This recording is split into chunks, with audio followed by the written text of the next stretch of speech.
his reputation would be transformed. He would write extensively on world affairs and revisit the scenes of his greatest successes, China and Russia, where he was received still as a man of greatness. Once the failed ex-president, he became the sage of foreign affairs. Even the White House he'd been forced to give up welcomed him back. Richard Nixon was nearly 80 now, the elder statesman enjoying his grand return to center stage. Thank you very much, Bob. In the early 1990s, Richard Nixon was living in busy retirement in suburban New Jersey. He continued his role of public figure, traveling and writing. Then in June of 1993, Pat, his wife of 53 years, died of lung cancer.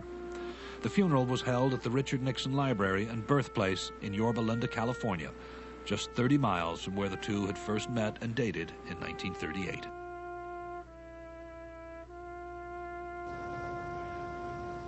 For the next 10 months, Richard Nixon kept up a full schedule, including a final trip to the Russia that so fascinated him in March of 1994. Then, 1 month later, on April 22nd, 1994, Richard Nixon died at a hospital in New York of complications from a severe stroke at the age of 81. The funeral in Yorba Linda was attended by all the living presidents. More than 42,000 others came to pay tribute as well.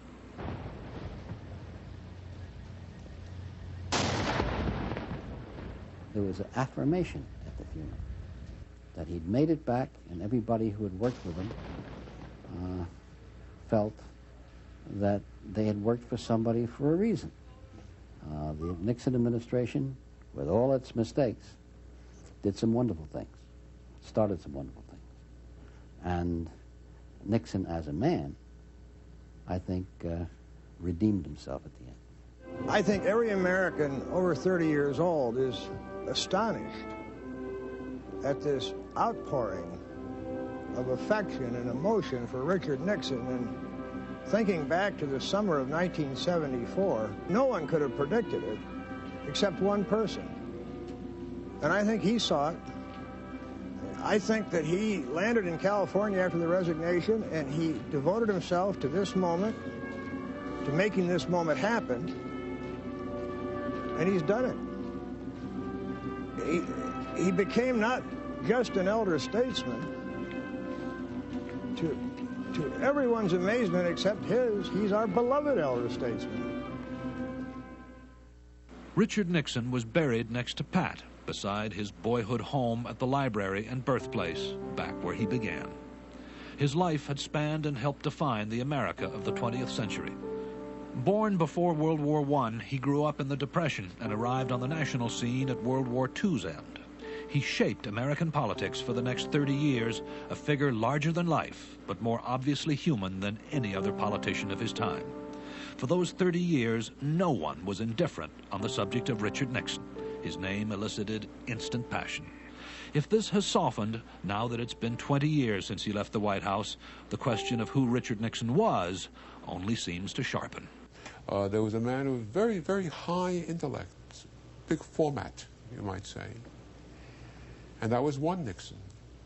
And then there was a Nixon, the little schemer, the little person who would break in on people and try to get things on people and destroy people and all the rest of it. And those two coexisted within one person. And he'll be remembered as one who could have been one of our great presidents, except he did himself in. He was a portrait in progress, always. And I've used the metaphor of the 7-layer cake. If you want to see Nixon, you see a kind man to do business with and work with. That was one layer. Then he could be mean and petty and ruthless. That was another layer.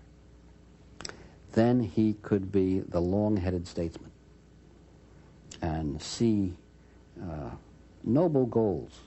So that was another layer. Then there was a layer that you heard on the tapes, mean-spirited Nixon.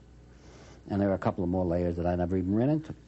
So if you're going to take a piece of Nixon, it's not fair to work along one layer. You just got to take your fork and go right down that whole cake and take the bit of it this week.